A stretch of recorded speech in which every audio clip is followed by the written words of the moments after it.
Now that you had some time to sleep on it, had some time to think about the game, what was the big takeaways from the 6-0 victory over Erskine yesterday? Just that we continue to develop our philosophy in mental and physical approach to the game.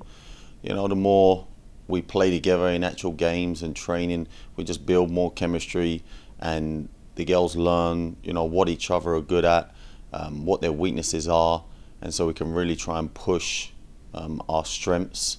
And it's showing in games, what we're able to do. Obviously, scoring goals was a weakness last year.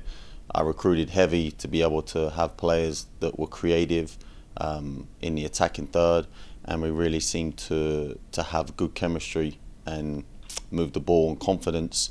And in front of goal, we put them away. So it's great for the girls. They're enjoying themselves. And you've talked about chemistry. It must have been really nice to kind of empty that bench yesterday in the second half. Can you talk about getting those girls off the bench and getting them playing time?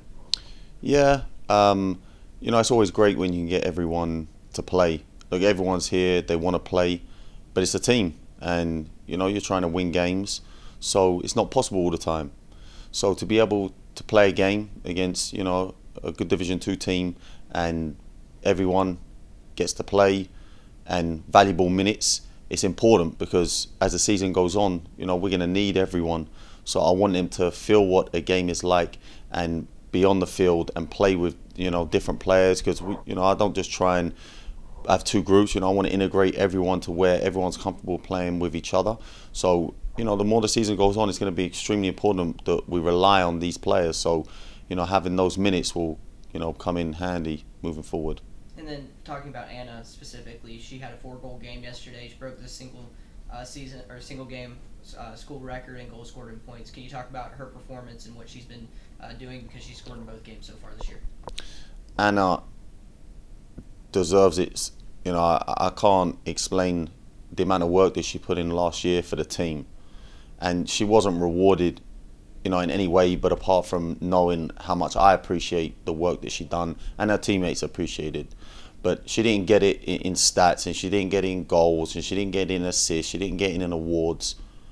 So for her to have a game like that, to where she's now in the USCB record books in goals in a game and points, I'm just elated for her, and it shows her quality that when you put a few players around her, she's able to perform to a high level, and that goes for all the players.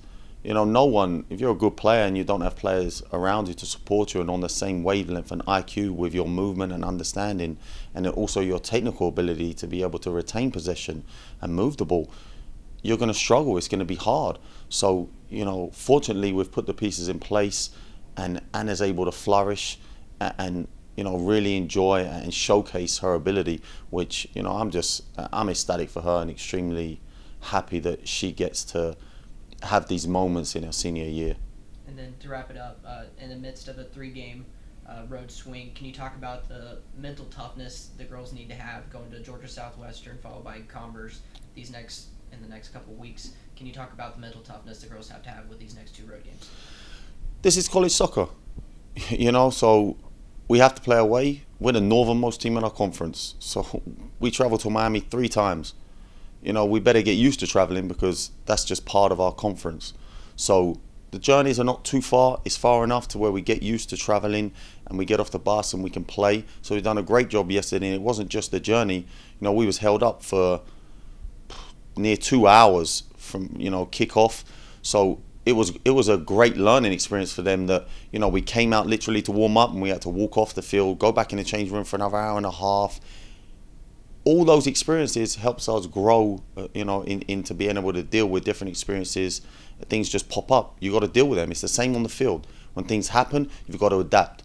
So being able to go back to the change room, reset your mindset, try and relax a little bit. Don't get pumped up and then come back out on the field. It's important. Going into these next 2 games, I'm expecting the same sort of performances. I want our girls to be mentally ready and prepared for it. We work on these things.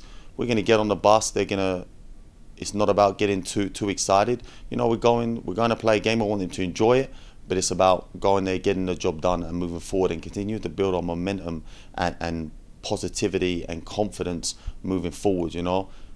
conference is, what we look for. All these games, it's all preparation. When conference hits, we need to be hitting our stride and on point so we can really push our agenda and the way we play on teams. So all of this helps, and hopefully, these away trips will aid us in getting there when we go on our trips far down into Florida.